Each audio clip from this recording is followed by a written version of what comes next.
E hoje, justamente um dia após esse apagão cibernético, a Microsoft afirmou que essa pane afetou 8 milhões e 500 mil máquinas com Windows, menos de 1% do total.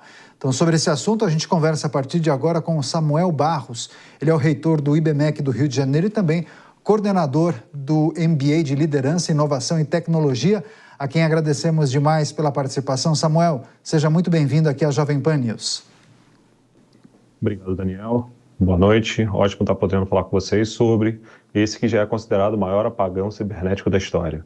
Pois é, e chamou a atenção, foi a principal notícia desta sexta-feira e também uma pergunta ficou no ar, né? Ainda mais depois dessa informação, esse balanço divulgado pela Microsoft, como que um problema na atualização de um software ou de uma plataforma de uma empresa de cibersegurança acaba impactando tantos serviços, setores, empresas, sistemas governamentais em diferentes países. E a pergunta que fica é, os sistemas globais são tão vulneráveis assim?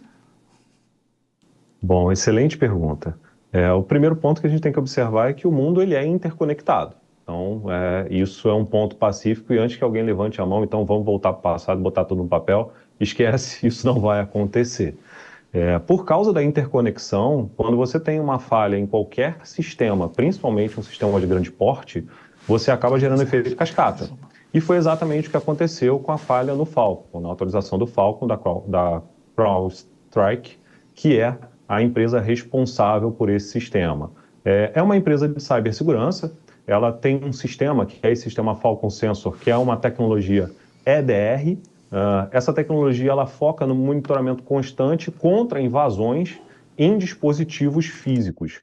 Então, à medida em que você tem um problema dentro dessa plataforma, dentro desse sistema de segurança, e a atualização ela acabou provocando um problema de server, um problema dentro do sistema operacional Windows, especificamente, você acaba gerando um efeito cascata em todo mundo que vai utilizar aquela ferramenta ou aquela plataforma como instrumento de apoio.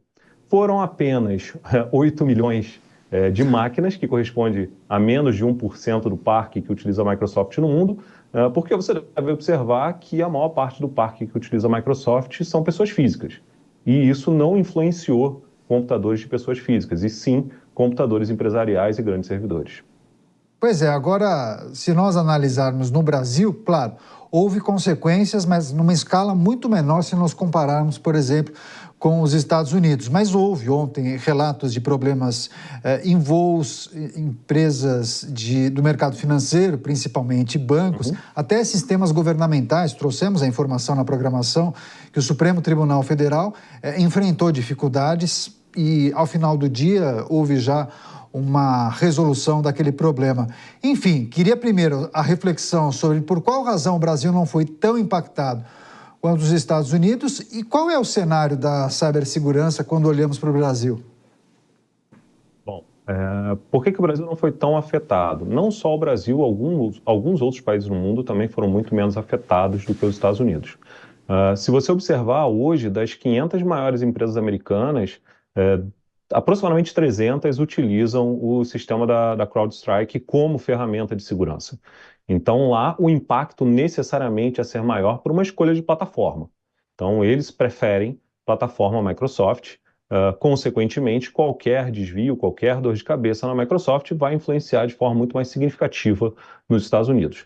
Também se observou de forma muito forte um efeito em Israel, assim como um efeito em Hong Kong e em alguns países europeus. O Brasil acaba passando com um sofrimento um pouco menor, porque nós temos, dentro da nossa operação, dentro do nosso parque, muitas operações rodando em Linux e algumas plataformas até em Mac. Consequentemente, como não houve impacto para as plataformas Linux e para a plataforma Mac, a gente acaba passando relativamente ileso nessa situação. No entanto, todo e qualquer segmento empresarial que utilizava ou utiliza o Windows como estrutura acabou sofrendo. Isso não quer dizer que nós tenhamos um problema de cibersegurança no Brasil. Vamos deixar uma coisa bastante clara. Foi um problema isolado, dentro da atualização do Falcon, não foi um ataque, não foi uma invasão hacker, nada do tipo. O que acontece foi que uma atualização que infelizmente veio defeituosa acabou parando os sistemas e provocando aquela terrível tela azul do Windows. Consequentemente, o que pode ser feito para evitar esse tipo de problema no futuro? Primeiro, antes de fazer uma atualização, tomar um certo cuidado de manter os seus backups e as suas estruturas bem defendidas. Segundo, a própria empresa dona do Falcon, a CrowdStrike, já levantou a mão dizendo que vai provocar testes mais rigorosos dentro dos seus sistemas. E a própria Microsoft também está trabalhando com sistemas de apoio para que, caso venha acontecer problemas parecidos no futuro, ela não venha a sofrer uma queda como aconteceu dessa vez. Então, a gente tem aí um cenário no qual o risco de a gente ter um fenômeno parecido no futuro próximo tende a ser menor. Mas eu vou botar esse menor entre aspas, porque o mundo está ficando mais interconectado. Então, consequentemente, qualquer problema ele vai provocar efeito cascata, e o nosso medo é que esse efeito cascata se torne ainda mais sensível se as pessoas, empresas e governos, consequentemente, não tomarem cuidado. Como no Brasil, nós temos preferência por servidores Linux e servidores Mac, pode ser que a gente sofra um pouco menos porque são sistemas abertos. Perfeito. As consequências e os impactos do apagão cibernético desta sexta-feira. Estamos conversando com Samuel Barros, ele é reitor do IBMEC do Rio de Janeiro e especialista no assunto. Samuel, o Nelson Kobayashi fará a próxima pergunta. Professor Samuel, boa noite, é um prazer falar contigo. Pelo que o senhor está nos dizendo, não se trata de um ataque, se trata de uma falha em uma atualização. Eu queria entender, na prática, no cotidiano destas empresas de tecnologia, se não há um protocolo de revisão dessas atualizações e se um protocolo de revisão não poderia ter evitado um prejuízo tão grande a tantas pessoas. Nelson, boa noite, obrigado. Essa pergunta é muito interessante, porque todas elas têm protocolos e protocolos muito sérios de teste de qualidade. A gente costuma dizer que as áreas de teste de qualidade de software são as áreas mais chatas dentro de uma empresa, porque ela tem que testar exatamente todos os cenários possíveis.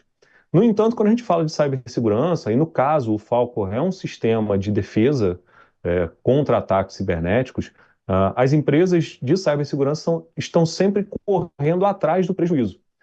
O hacker ou um malfeitor digital, ele tenta sempre estar um passo à frente das empresas, então essas atualizações elas precisam acontecer com muita pressa, com muita velocidade. Pode ter sido o caso, né, nessa situação da Crown, mas não é o que parece. O que parece é que houve sim os testes, passaram pelos protocolos, no entanto, no processo de transmissão da atualização do Falcon, acabou corrompendo alguma linha de código que provocou o efeito dentro do Windows. Certamente isso vai mudar as regras de processo de controle de teste de qualidade dos sistemas, dentro da CrowdStrike, sem dúvida, e a Microsoft também está criando ferramentas para se tornar ainda mais defensiva nesses casos.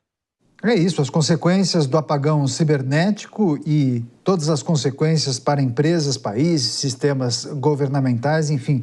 Queria agradecer demais a participação do Samuel Barros, ele é reitor do IBMEC do Rio de Janeiro, além de coordenador do MBA de Liderança, Inovação e Tecnologia. Samuel, quero agradecer demais a sua participação e já deixar um convite para próximas ocasiões e próximos telejornais. Grande abraço e até mais. Muito obrigado, um prazer ter falado com vocês e fico à disposição. Boa noite.